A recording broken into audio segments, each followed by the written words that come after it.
All right. Hi, beautiful people. This episode is live. If you are watching this on the replay, thank you so much for watching this. I appreciate you. If you have never been into any of my live podcasts before, my name is Celeste. I'm a therapist from Boston, and I come on to talk to people who are doing things to empower other people.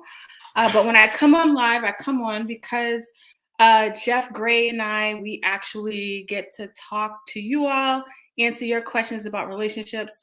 And so I'm going to add Jeff to the stream so he can introduce himself and have a few questions. And so always feel free if you wanted to put your questions in the chat box, you can do that as well. But let me just add Jeff to the stream. Hey, how are you? What's up? Good to see you, Celeste. Nice to see you. People would never believe that we really don't get to communicate in between sessions, right? I might have gotten 10 words of text from Celeste since the last time we've done this. We're so busy. She hit me up and she said, "Let's both coordinate and wear. Let's dress like TLC for this podcast." I couldn't find my coveralls.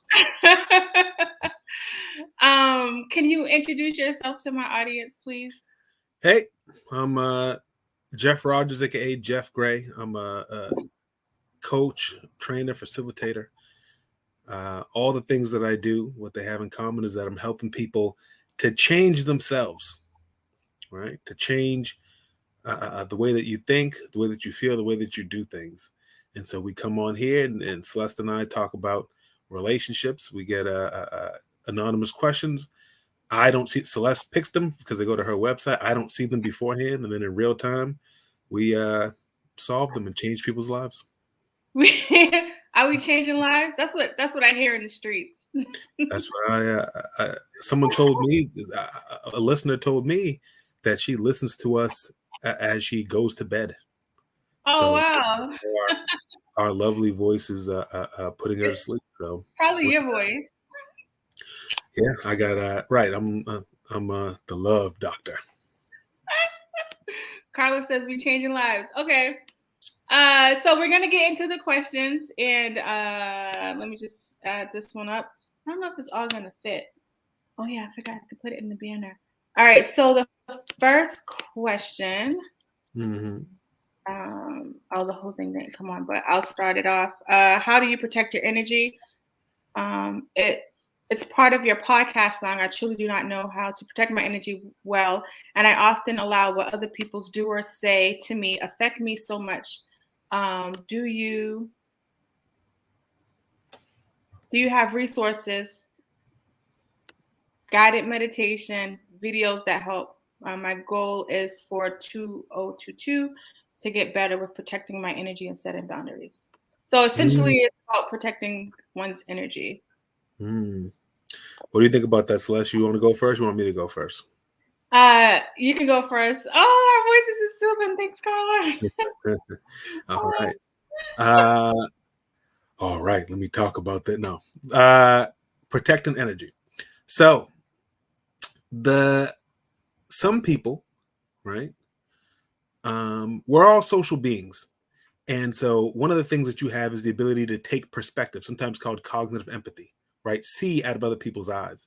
And it's useful, but it also has drawbacks. One drawback is that I can play this game, Celeste, where I'm constantly looking at me through your eyes. So I'm talking to Celeste, and then I'm jumping into Celeste and saying, does she think I'm cute? Does she think I'm funny? Does she think I'm smart? Does she think I'm good? Does she think I'm a good person? How is she judging me? How is she assessing me? And I'm handing Celeste all this power over my self-image, because if I said like, oh, my favorite movie is Coming to America, and Celeste goes, oh, Coming to America, that movie's not that good, then suddenly, if I'm looking through Celeste's eyes, suddenly I'm revolted at myself. Do you get what I mean? Because I'm taking her opinion and then I'm changing my own evaluation of my self-worth. This is a way to value yourself through extrinsic meanings from outside. Okay. So when people talk about protect your energy, some people solve that by being around fewer people. That is one way to do it. If you just say, listen, I don't like to be around people. I don't want to think about what they think about me. That is one way to do it. But there is another way. There is another way, which is to be intrinsically motivated and to have intrinsic feeling of self-worth. When I say intrinsic, I mean from the inside. And so what that looks like is somebody who they say, my favorite movie is Coming to America. And someone goes, oh, I don't really like that. You go, yeah, different people like different things, right? I like Coming to America. So it actually doesn't matter what you think. That doesn't mean that I'm mad at you. I don't have beef with you because you don't like Coming to America. Rather, I'm not on a seesaw, constantly wondering whether I feel good about myself based on what Celeste thinks of me, right? You know that this is sometimes called the spotlight effect. You know that feeling you're going to a prom or a wedding and you're worried, do you look okay? One drop of oil from your hair gets on your shirt or your dress, and you know how like a drop of oil will change the color? It's just a kind of light stain, and all you can think about is, do people see the stain? Do people see the stain? And you know what everyone's thinking about? Their own clothes, and no one's thinking about you. And kind of accepting, like, A, no one's thinking about me. B, if I feel good about myself, then it doesn't matter what other people think, right? In other words, I like what I like. I do what I do. I bought these shoes. I like them. I accept that some people would have preferred other shoes. Other people, these are the best shoes they've ever seen. If you roll like that, that's a way to protect your energy instead of, I don't know if you ever heard the phrase, say, don't ask God for a lighter load, ask God for a stronger back. Instead of encountering fewer people, right? Instead of saying, I'm going to protect my energy by anyone who's not always supportive, I won't interact with them. Instead of doing that, what you could do is do the work of becoming, having your self-worth, your self-confidence come from an intrinsic place where I like the things that I like. I've considered what I'm doing. I'm going to do it. Some people will like it. Some people won't like it. Most people won't care. And if you can be like that, you won't be shaken up every time someone says, oh, Jerry, those Jordans are so 2021. Mm-hmm. Mm-hmm. I love that a lot. The questions that Jeff asks in his mind, like, do they like me or what are they thinking? That's actually really common. A lot of people are going through that, with dealing with some anxiety. And when I think about your answer, I love it so much. And then how do you get there, Jerry? Being grounded in who you are is where it's at, honestly. Because if I know who I am, I'm not going to allow Jeff to tell me who I'm not, regardless of what he feels is true. And I think for so many people, they're not really grounded in who they are. And so in order to work on protecting your energy, the reason why Jeff continues to harp on the intrinsic and the internal stuff is because it's an inside job. We allow the outside to disrupt the inside. And you got to think about the environment, the world we're in now, where so much of, especially if you live in America, everything is about keeping you in a cycle of buying things and feeling like less than, so you can want more, right? The whole goal here in America is to sell us things. And so, like, if you don't become intentional on grounding yourself in who you are and understanding what your values are and all of those things, then you're going to align yourself with like society, and always feel uncomfortable and always allow for your energy to be disrupted by the world. How does that sound, Jeff? That sounds very true. And we're saying, in this case, when we're saying energy, I think I'm interpreting it to be a synonym for the way my self-worth makes me feel day to day, right? So in other words, if somebody says like, oh, such and such is ugly, then suddenly you feel ugly that day and you feel bad because no one wants to feel ugly. But then if someone calls you a dime later, then you feel great. Now you're gassed because one person thought I was a dime, and you're rocketing, right? Sometimes you hear people have low self-esteem, and that's bad. Sometimes you hear people they're narcissistic, egocentric, they're arrogant. That's bad.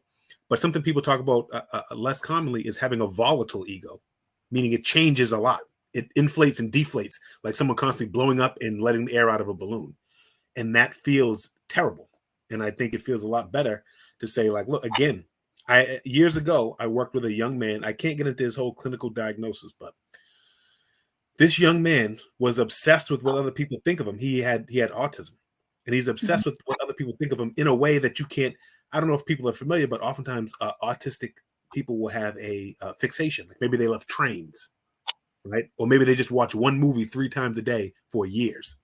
He was obsessed with fashion and what other people thought in it, but in an autistic way. He couldn't talk about anything else, think about anything else.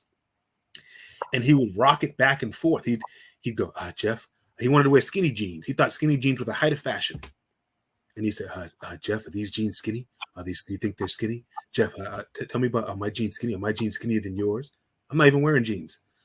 But if you had jeans, would they be skinny? All he could talk about. And what we ended up doing, what blew his mind, is he had people that he loved and adored. He really thought Justin Bieber was like that. He was a black boy, but when he would draw himself, he was really just drawing Justin Bieber. Like I'm saying, he would draw that swept hair. He's drawing a white person because in his heart, he just wanted to be Justin Bieber, who wore skinny jeans. Long story short, what I would say is one day I told him, I said, Google Justin Bieber ugly. He Googled it and he was stunned. We did it together. He was stunned. There were people that thought Justin Bieber was ugly. He thought very firmly that everyone on earth, including me, agreed Justin Bieber was the best looking person that existed. That's what he thought, that deep in his heart, that Justin Bieber was the best. And I said, no, pick anyone you want. And he would pick people and he would say, and then we had this mantra. We'd say, some people, he said, Jeff, are my jeans skinny? Or do I look cool? I would say, well, here's what is it? What am I going to say? He go, right. Some people will like it. Some people won't like it. Most people won't give a shit. I say, exactly. He has a hyper version of what many of us have, that whispering self-doubt that says you're not good enough and other people are evaluating you poorly. And so have that intrinsic feeling instead of like, I picked this out. I picked out this outfit. I got my hair cut. I've done what I've done. I've lived as a parent, right? Like whatever it is. Some people think my parenting is good. Some people think my parenting's bad. Most people aren't paying attention.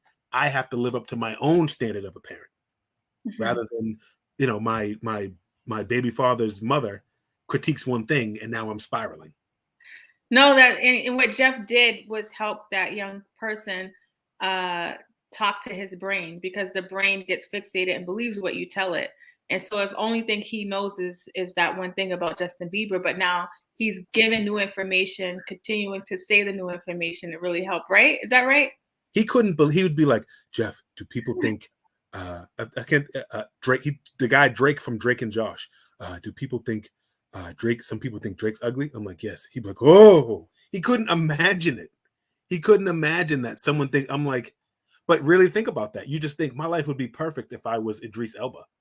It would be perfect if I was him. But you know what some people think about him? Boo! Even that dude has detractors. If you don't believe it, Google Idris Elba ugly. Idris Elba overrated. Idris Elba bad actor. Idris Elba least attractive man. I don't believe that, but I'll let you. I don't believe it. But some people don't like ice cream. No, I know. He's right. And obviously, I think with somebody that's autistic, it was more extreme and explicit. It was clear, but that is an example that goes on in a lot of people's mind around something, right? And so if you take that same solution that Jeff utilized, it can help with not being so fixated on that. There you go. Fixated. Perfect word. All right.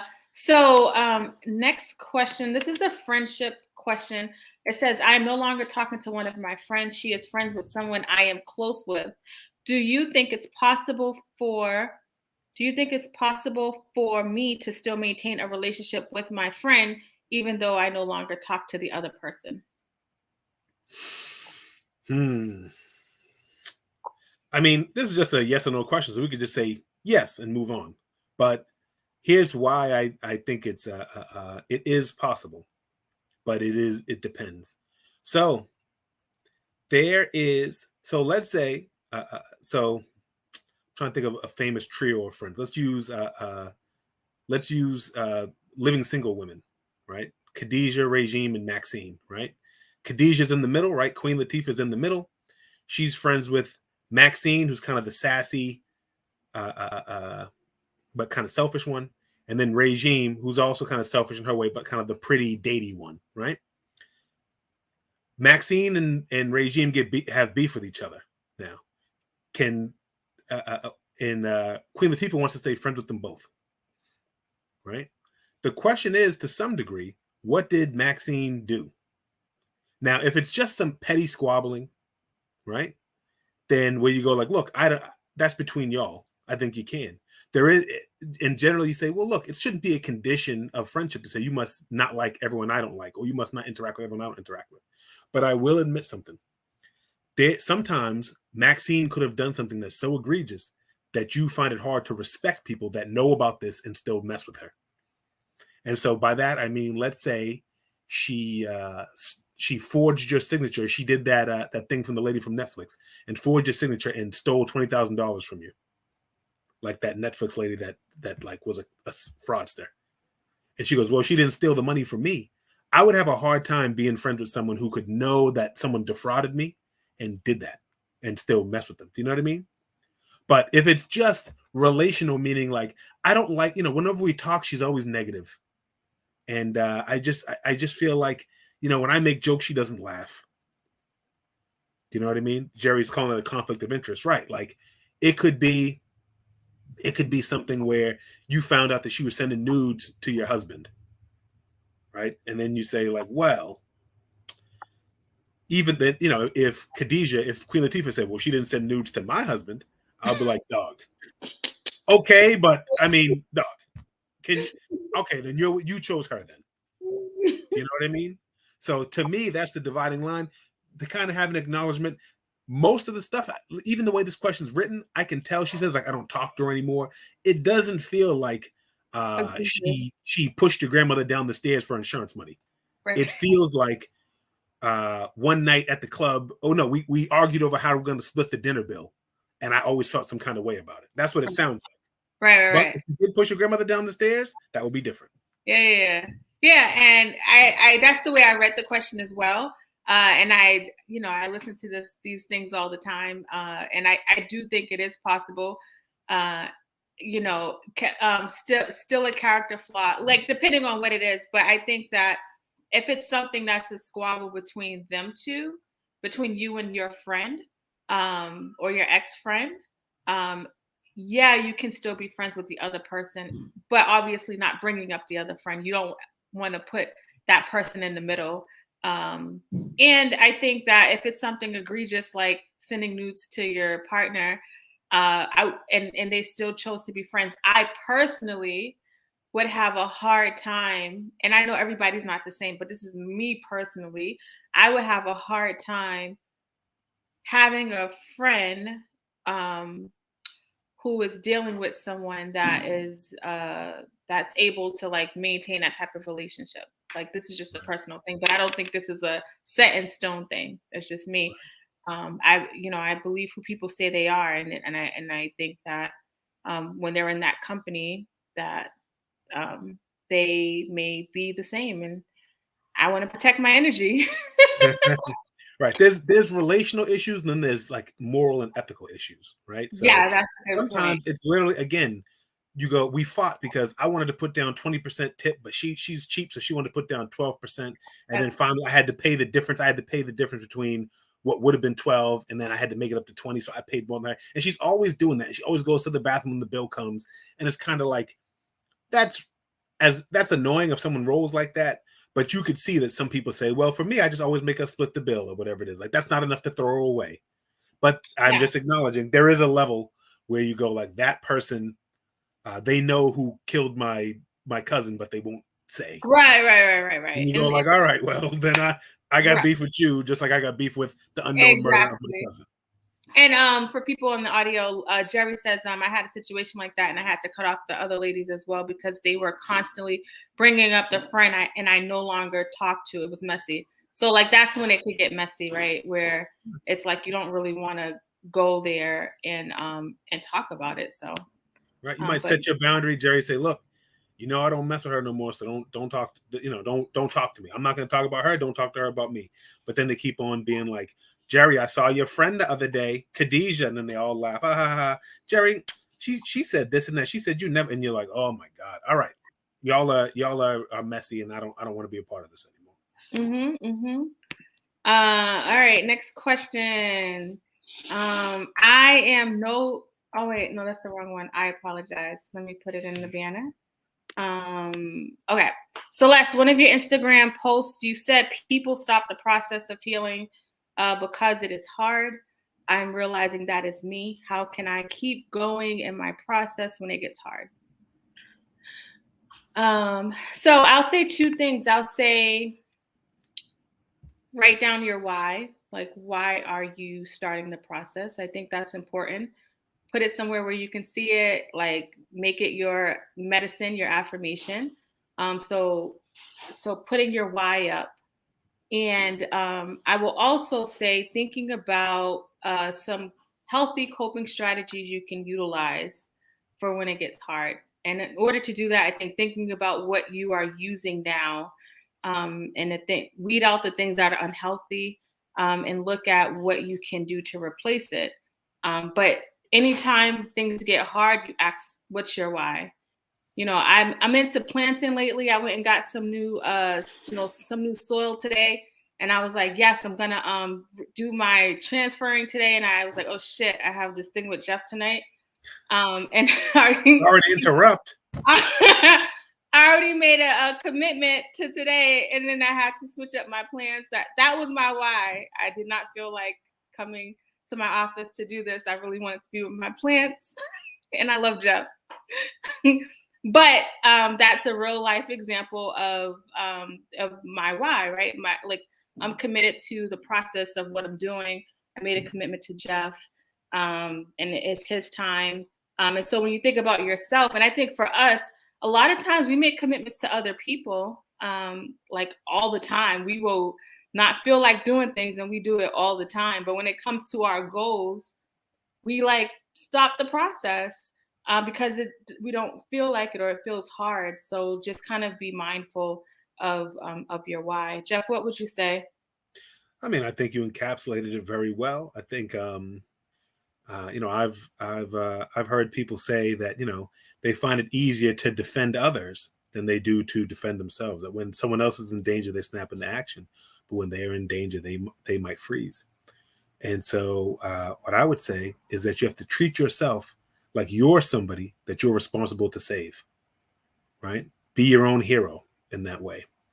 And so, what you have to do is keep that in mind. Like, you say to yourself, "Do you want to see good people suffer?" Well, you're a good person. So, what are you doing to get out of that suffering, right? Do you want to you keep that in mind, and there's the quadrant of what's urgent and what's important. Some things are neither urgent nor important. Some things are just urgent. Some things are just important. And some things are urgent and important. The thing is, because you've been managing for a long time, unhealed, it's important, but it doesn't always feel urgent. Whereas picking up the baby from daycare feels urgent, right? If you don't do it, you 1 minute late, they charge you or whatever. That being said, you got to keep in mind that you owe it to yourself and you owe it to the people in your life to be the best version of yourself, which you can only do if you keep on doing that healing.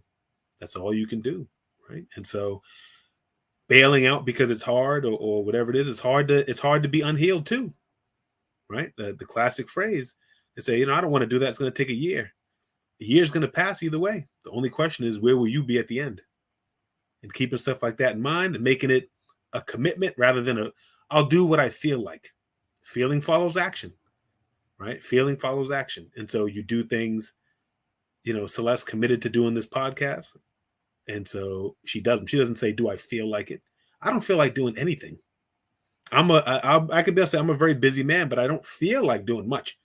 But I got things I'm trying to get done.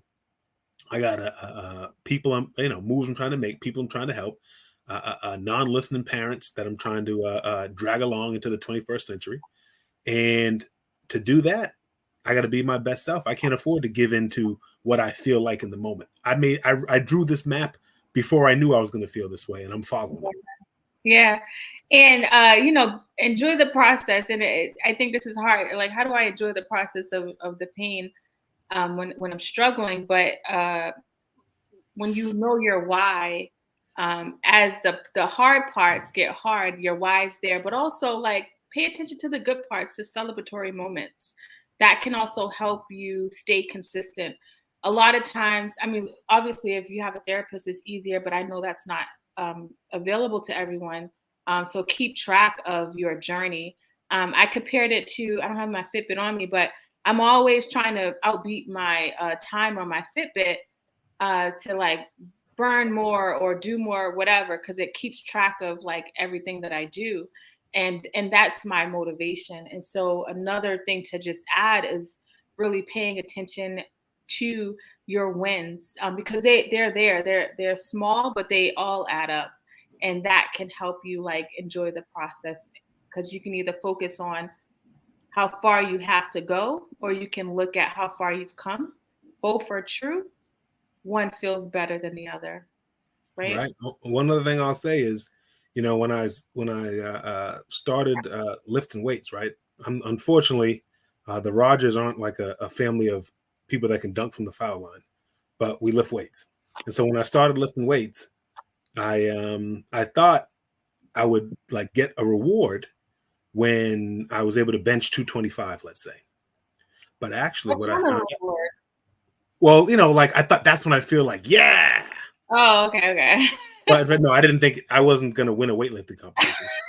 But I thought when I could bench 225, I'd feel a reward. But in fact, it felt rewarding every time. It felt rewarding every time to lift, because you're getting a little bit better. You know you did it. You know you did that thing. When you lay in bed at night, you don't go, what am I doing with my life? You say, like, I know what I'm doing with my life. I'm moving forward. Yeah, I love Right? that. And then every benchmark you hit, you feel good. And even Yeah. some benchmarks is just, I'm going to do this every day.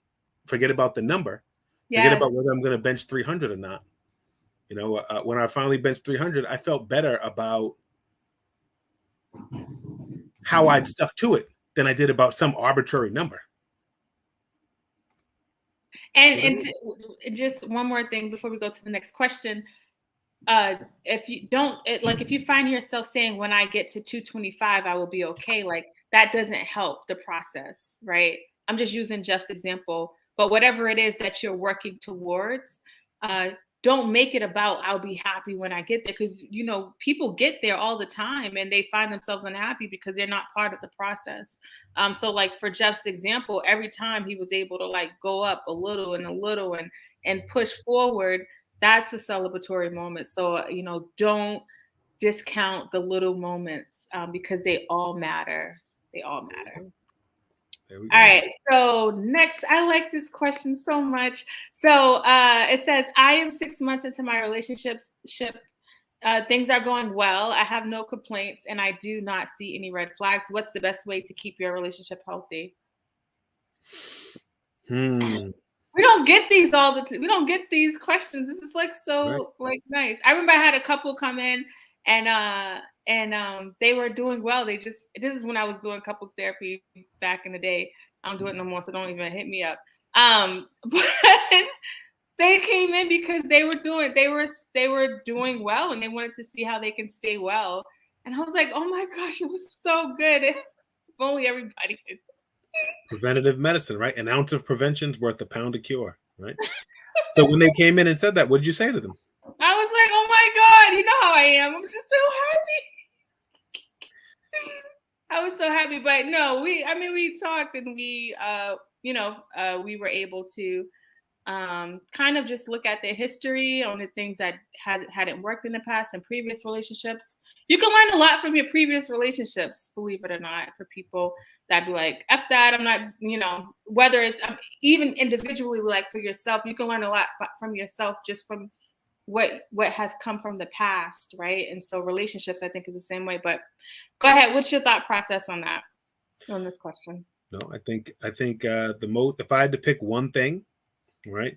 Oftentimes things are going well, and and 6 months is long enough where it's not just the infatuation stage. Because you say, I'm 3 weeks into it and things are going well. And you go, well, yeah, but you just took each other's pants off. You know what I mean? Like, of course you feel good now. This is like kind of the best, kind of like the juiciest part. This is the cherry on the sundae there. But that is so true. Right. But I would have like, give it some time, Lee. Give it some time. Give it some time. You'll find something you hate. But 6 months is actually like pretty good. The main thing I would do is make sure that everyone's communicating very explicitly what they like, what they don't like, what they want, what they don't want, so that you can stay aligned. Because a lot of things are implicit. Like, for example, 6 months is good, 7 months is good. And then one day you watch a movie and you slip and you say, when we have kids, I don't know. I don't want to name them a junior. I just want to say kids. Baby, I don't want kids. And you realize each person just assumed, well, because you're perfect, I assumed you wanted what I wanted. Because you're so perfect, Snoopykins. And they said, but Snoopykins, but I care about my career and I don't want to take a part, whatever it is. Instead of being explicit about every single thing, instead of assuming we're going to move in after a certain time or whatever it is.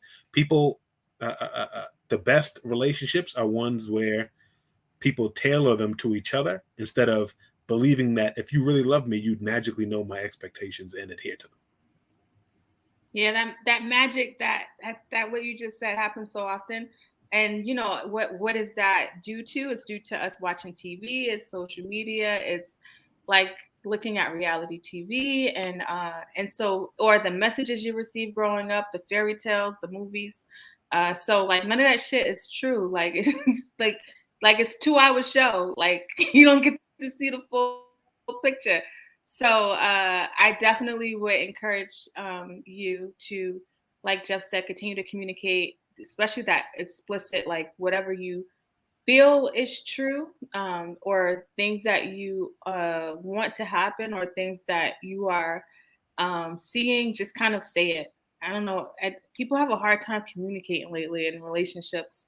And I don't know if that's just because what I was thinking about, like just now, like back in the day, I used to be on the phone a lot, talking. I would wait till after the phone was free after 7. I paid the $5 extra for people who don't know. I know you hate my grandma's stories, but I gotta say it because I'm getting old. But before, phones was not free until 9, and you could pay $5 extra to start at 7. And I would talk on the phone. We weren't doing a lot of texting. We even had the party line where we would talk on the phone and go into different rooms. So I felt like, I wonder if communication was better back in the day because we actually had to talk. So I don't know if maybe it's the texting that got all the. Go ahead. That's an interesting idea, that because we know context is lost when it's all over writing. So it's possible that as communication has shifted more to email, texting, that even though we might feel like we're in constant contact, that there's some context that slips through the cracks. But I also think, our grandparents weren't so communicative either. They didn't have anything but the phone and in person. And yet they're not thought of as like a very open and loving generation necessarily. No, they're not. So I think a challenge is to constantly, the thing is, you just deep down, there's something called naive realism, right? It's the belief that you have an objective, you have like the central objective view, and everyone, the more they disagree with you, the further they are from objective reality. That's what it feels like to be a human being, right? We all know that that Beyonce is a better singer and dancer than Rihanna. We all know that. And then when you find out someone disagrees, you're like, what? And so you go around thinking that people share your assumptions, and if they don't, they're crazy. Then when you love someone, so of course you must share all my assumptions. Of course you must. But they don't. They don't share your assumptions. No. They don't feel the same way that you do. They don't think. And so that's why you're supposed to communicate. You got to communicate in bed. You got to communicate about what's for dinner. You got to communicate at every stage to say like, yo, I want to do what makes you feel good, what makes you happy. And I also want you to do what makes me feel good and makes me happy too.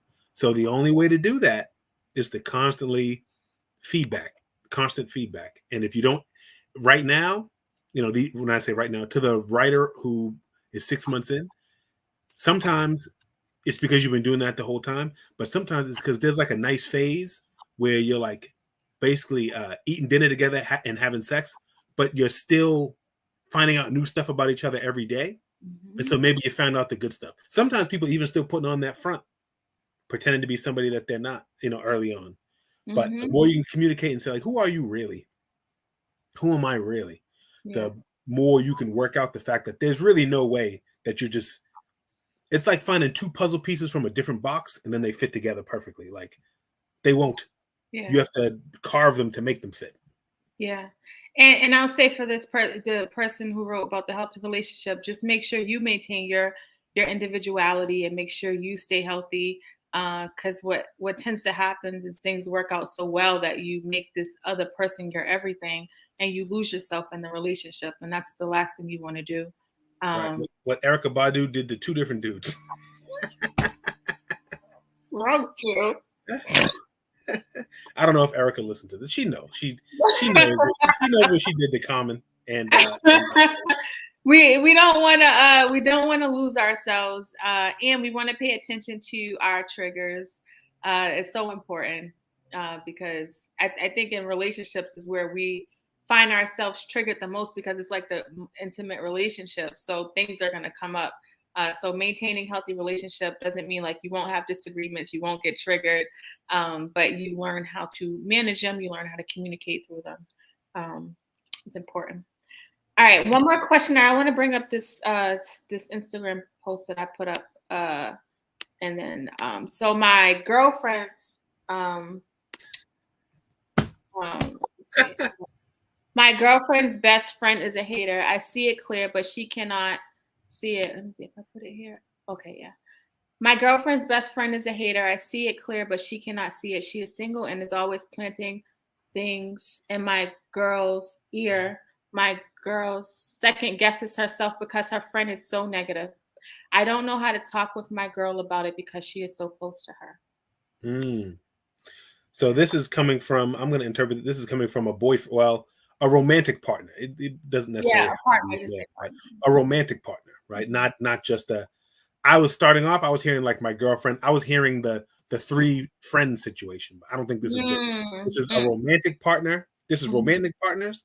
And then the girlfriend has another friend who's a hater in this person's opinion. Do you think people really have haters in their life? No, go ahead. I know it's So yeah, she's single. So she's single. So then she's always, so you know, the idea is that not that being single makes you miserable, but misery loves company. Like I'm you know, this person is suspected of wanting to break them up so they could both go do single things together. What is single things?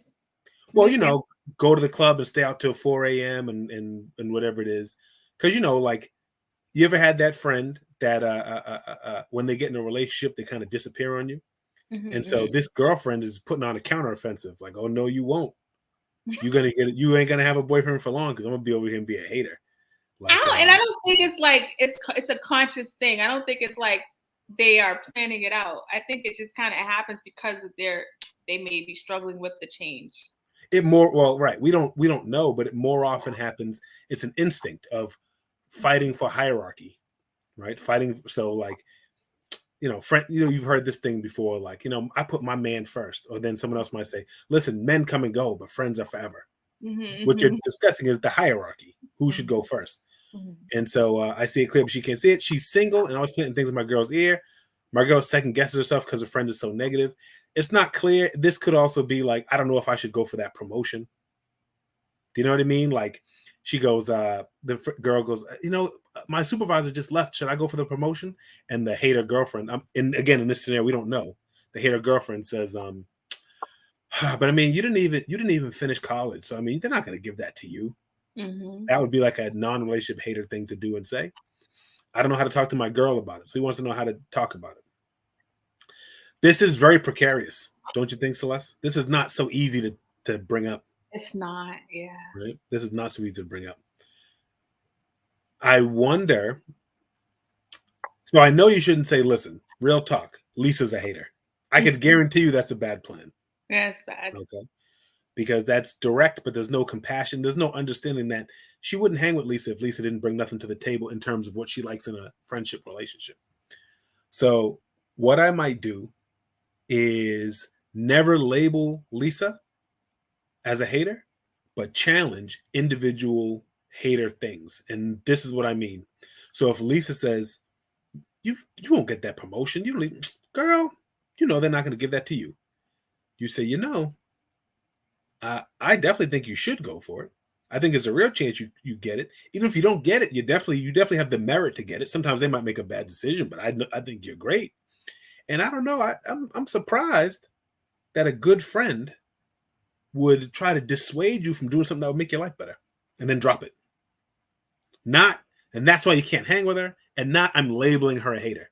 Basically, you want to go, I noticed Lisa has gills. I noticed Lisa has fins. I noticed Lisa has scales. I noticed she'd be in the ocean eating worms. And then one day, your girlfriend goes, is Lisa a fish? You go, that would make sense. But if you say Lisa's a fish, she'll go, oh, Lisa said you'd say that. And yeah, for real. And like I was in this position where I didn't realize I had that person in my life. As mindful as I am, as intentional as I am, all this shit I talk, like I really live that way. But when you are in a situation, you can't see it. It's hard to see it clear, especially if there's history, especially if there's a lot of emotion involved. You can't see it clear. And so I love what Jeff, his suggestion is, because it's those little moments that can help shift her thought process, right? Like to expect or assume somebody's going to see things. And this is with anything in a relationship, whether friendship or whatever.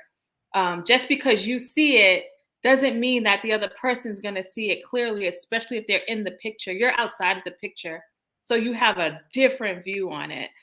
So work on not being so frustrated if they're not like changing right away or seeing things clear right away. This is for anything that has to do with you trying to talk to your partner about a situation that's going on, because I think your example or your solution can work with any type of thing where you're trying to help your partner kind of see and get more clarity, don't you think? I do. And I think that this is very similar to another dynamic that people are more familiar with. And they use this strategy more, which is when a custodial parent is co-parenting with a non-custodial parent that's like Ben Vereen on the Fresh Prince, right? A not showing up ass person, right? Yeah. But you can't say, remember on that episode, Uncle Phil didn't say Ben Vereen's a piece of garbage. He's not going to really take you on a truck across the country, Will. He couldn't say that. Will would have been too defensive. Instead, he was kind of there for him. And maybe, it's a 22-minute episode, but maybe he might have supported and said, it's not right for someone supposed to pick you up and they don't. But never say Ben Vereen's a deadbeat. Yeah. Because you trigger resistance. Instead, you're supportive, but you also might sometimes say, I noticed, to me, I got to say, I think you borrow something, you give it back. And, so I did she give you that thing back? No? Oh, okay. And because what people sometimes say is like, I don't tell Junior that his other parent is a bad parent. I want him to figure out his other parent for himself. Mm-hmm. And that's, even though that's a magnanimous approach, it's also the only effective one. Because the minute you dig in and go, he's a deadbeat, then the kid immediately launches into, you don't know him. You've always hated him. Right. You know why he won't stay. And why does that push people to the other end when you kind of, even as a therapist, and I deal with a lot of people that are in really fucked up situations. Sorry, I don't know why I'm swearing today. Messed up situations. Is this a rated G podcast? No, it's not. I don't know. Is that why people aren't writing in with more sex questions? Because we need those too. So as a therapist, I work with people that are in really messed up situations, and I never say like I would say like, wow, that's messed up, but what do you want to do? But I don't name it. I don't like push them into one direction. Obviously, I'm not emotionally involved with my client in that way, so it's different. So I get it when you are emotionally involved. It's a little harder not to like want to like give your opinion on it or sometimes facts, right? Mm-hmm. But just kind of being mindful that you're going to push that person to the other way if you push it too much. You know what I mean? Right. And the truth is labeling behavior isn't as triggering as labeling a person's identity. So an easy example is, I do some race equity work, but I never call anybody a racist. But I say that an individual act, I say, well, that's racist, or that can be perceived as racist, or you see how someone could see that as racist. But I don't say that a person is racist because it's so final. Do you get what I mean? It's like saying they are Panamanian, right? Like you're either born in Panama and you're Panamanian or not. And it's just a binary thing. Instead, I'm saying that behavior was X. Yeah. And then slowly but surely, people start to get a picture of what's kind of happening. And so that's the crucial thing. Instead of saying, we laughed when I first saw this question, I laughed right away. My girlfriend's best friend is a hater, right? I laugh because what a way to totally encapsulate somebody at once, like they are a hater.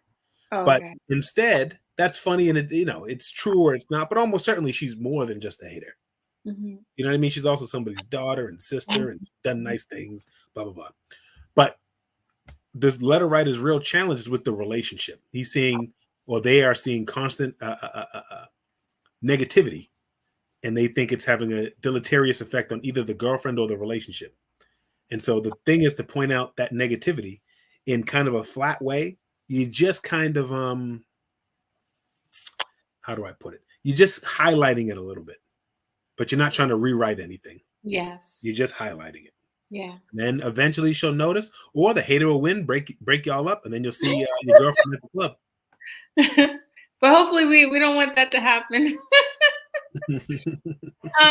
Okay, so I wanted to this is something I posted for people on the audio. This on Thursdays I like to post a meme. Let me just get this banner off the thing. So it's like Kermit, it's like bad. I don't want to say, is it bad Kermit, good Kermit, or dark It's Kermit and Sith Lord Kermit. The Kermit with the hood is dressed like the bad guy from Star Wars, a Sith Lord.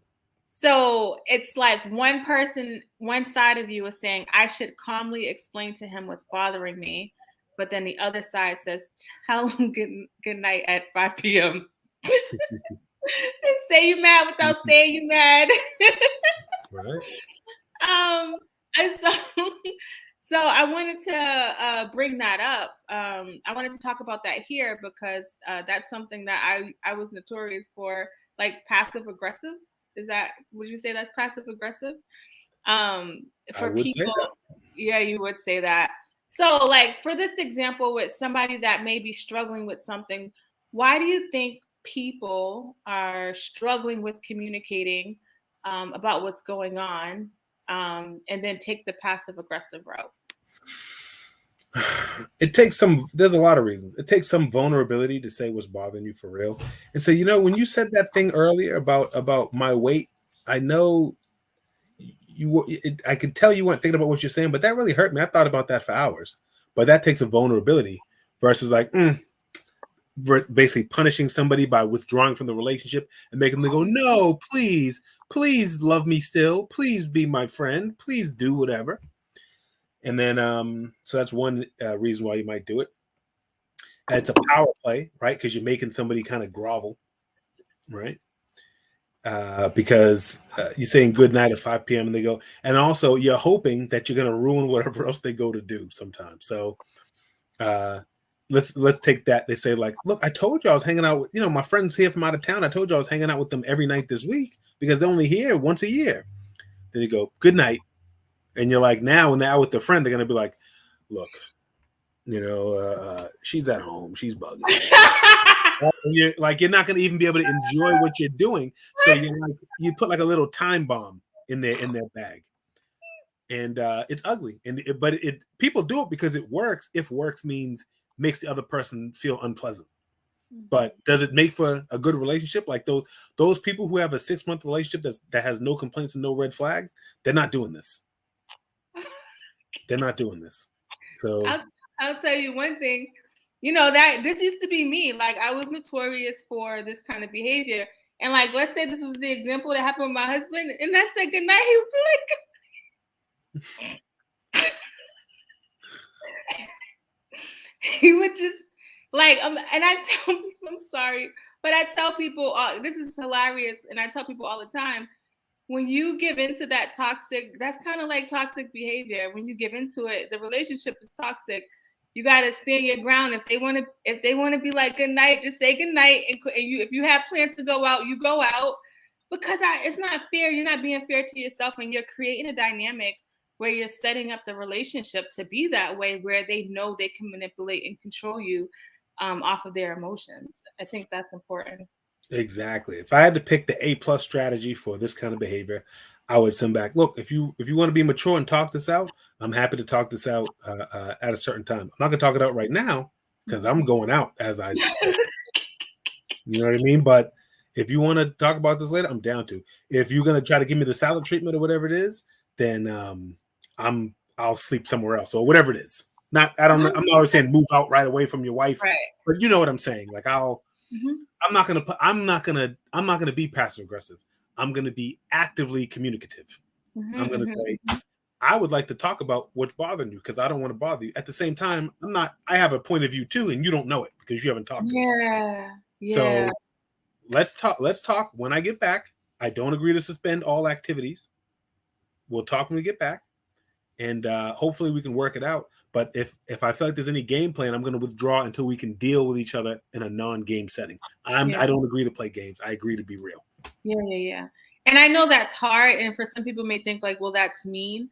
And the other question about how do I maintain a healthy relationship? And you talked about the first issue people have is the vulnerability. Some people aren't even vulnerable with themselves, right? So if you're not even honest and vulnerable with yourself, you damn sure is not going to be vulnerable with your partner. And so I would encourage you to be vulnerable with yourself, because that can elicit some abandonment issues, right? That you may have that's not pertaining to the relationship, but it feels the same if that person steps out still. And being honest with yourself, because to this day, like I still get triggered, but I always tell people when I'm talking to them about relationships, the difference in me being triggered now than it was like 10 years ago is that the thing that triggers me is not the lens that I look at the situation under. I'm able to separate the situation. And I say, if the emotion doesn't fit what's happening in front of you, maybe start to look inside because there could be something else going on that is eerily similar or bringing up similar emotions to what you're feeling now. And so, I would encourage the person to like be clear with themselves, and the other person that may be dealing with this type of situation to not give in. And I know that can be hard to not give in, but if you give in, you are setting up that relationship to maintain that same rhythm. And that just doesn't make, we only have one life. It just doesn't make sense to like live in a state where you're on eggshells all the time. Right? You can't reward the things you want to see more of. Mm-hmm. So you reward this with, I don't think I can make it. She's just I'm not feeling good. Just lie. Like, then okay, then now it's just one more thing that someone can use to control you in the exact way that you hate. There's one thing, the word trigger, neither I nor Celeste invented it.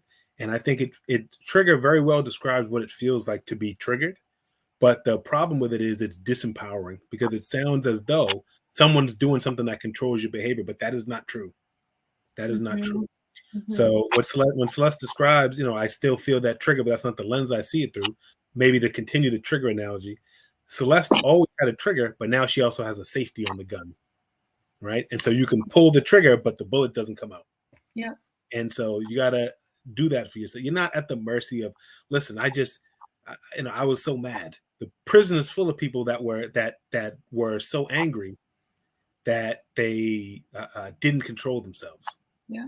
And they did something that now has affected their life.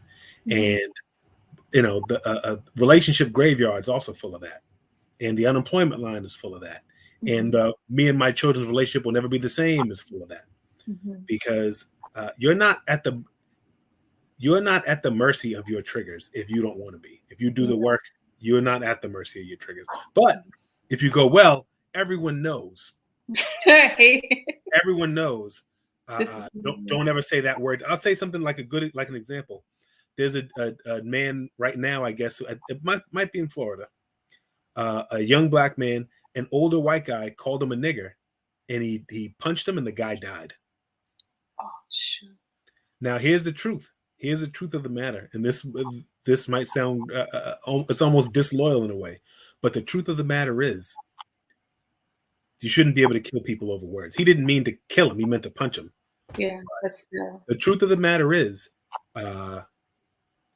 our ancestors had to hear that word 100 times more than we have to hear it in a negative context today.